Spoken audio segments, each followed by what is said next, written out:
Patricija, bet viņa mācās spēlēt vijoli, un viņa arī māk ļoti skaisti zīmēt.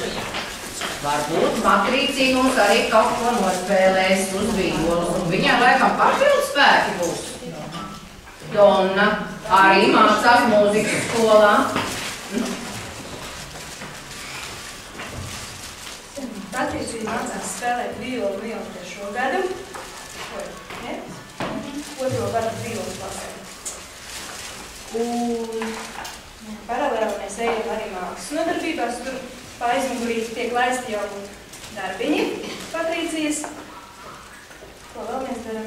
Vēl Patricija dejo deju kolektīvā, ko viņš šodien nerādīs. Bet, šonedēļ tapa šīs duets, kurš šodien atskaņos duetu deju.